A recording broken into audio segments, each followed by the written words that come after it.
Hey everybody, we're here today to go over how to clean and remove an air filter off a chainsaw. We're going to be using MS440 just for example, but typically some of the newer saws, the smaller ones, are a little bit different. I'll cover that in a different video as well. For the smaller saws, there's arbor saws, just smaller ones, and some other different models depending on what you're using are going to be a little bit different. For this purpose, we're going to show you on Stihl MS40. Typically, you won't be able to get this off by hand, and I'll show you how to tighten it at the end. Just get it loose to the point where you can take the rest off hand. I like using my fingers because it's faster. Put it down, and it's off. Okay. When I get this off, I always want to inspect the inside of this, make sure it's not stripped out, make sure it's not broken, any cracks. And if so, I try to replace it. For the most part, you can pretty much run these things for a long time if you take care of them. And there's your air filter. And then for your air filter, right behind it is your spark plug. That's going to be a later video. Tune in for that. For now, you can see the actual air filter here. The key thing with an air filter is the carburetor. Typically, if it's off, it's going to be all the way up. Right here. The little trick behind this is to have this all the way down, full choke. Full choke is going to close up that vent in there, the little valve. I'll show you in a little bit. Prevent anything from getting in that carburetor. You don't want anything to get in that carburetor. One click up, it's 3/4 choke, and then the run position, and then of course off. And for this purpose, when you're working with an air filter, avoid anything from getting inside of that carburetor. You want this thing full choke all the way down. Okay. Of course, you want to use these right here to make that happen. It's almost like you're running it. Okay, to engage that. Take it off. And as you can see, there's that little metal piece of metal that I was talking about.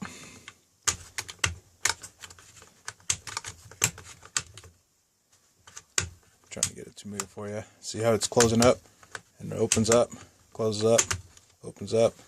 You want this thing full choke all the way down. That closes it up, prevents anything from getting in that carburetor. If you're having trouble adjusting your carburetor, there's something going on with it. That's typically, if you're a newer operator, you might have gotten something in there. You might want to take your carburetor off, clean it. We can show you how to do that in a later video as well. So stay tuned for that.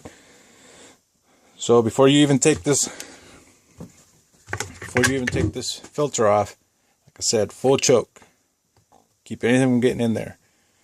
Because when you've been running this thing, there's going to be debris all over it. Wood chippings, dirt, whatnot.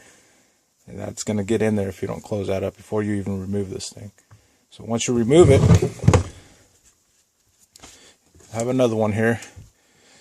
Depending on how old your saw is or what model, so on and so on, you may have this other part of it inside this filter, or you may not.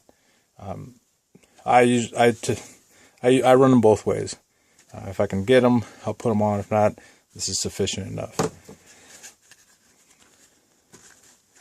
Then you have this little cover over the top.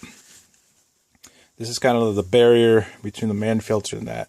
So you really want to make sure this is cleaned up.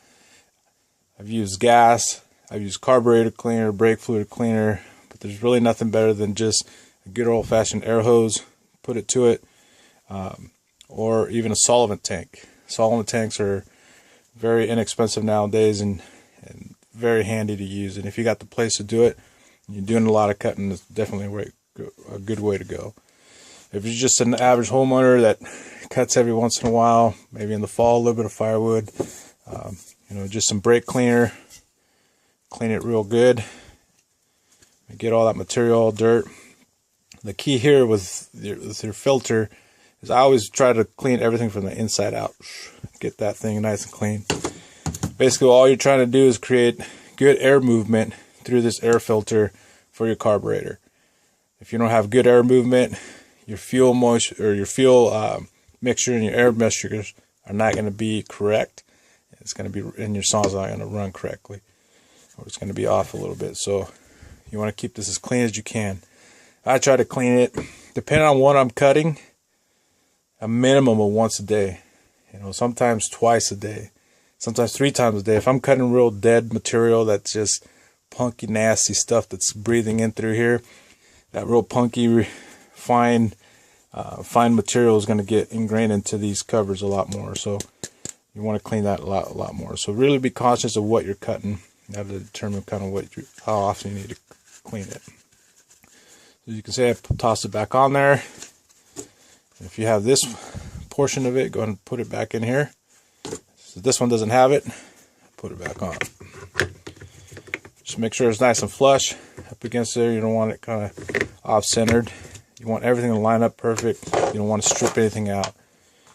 After that, you put the cover back on. Kind of feel it grab. Once again, I always use my fingers to kind of tighten things up, unless it's hot. If it's hot, then you want to use have gloves, that type of thing on. So I tighten this thing up as hard as I can, tight as I can, finger tight. And then from there, just give it a little twist, take that slack off. It's tight. Don't go any more than that. Don't over force it. This is all plastic. You can tend to break it off, and you're gonna have to replace that or recover the whole cost of this cover. So depending on the model, you're looking at least $30. So that's how you change it out. But the big key thing, 3/4 or full choke always before you even take it off. Avoid anything from getting that carburetor. If there's any other questions out there on that, please comment. Let me know what you want to see, if there's anything in particular. But welcome you to subscribe and join us, follow us. Thank you, and have a good day.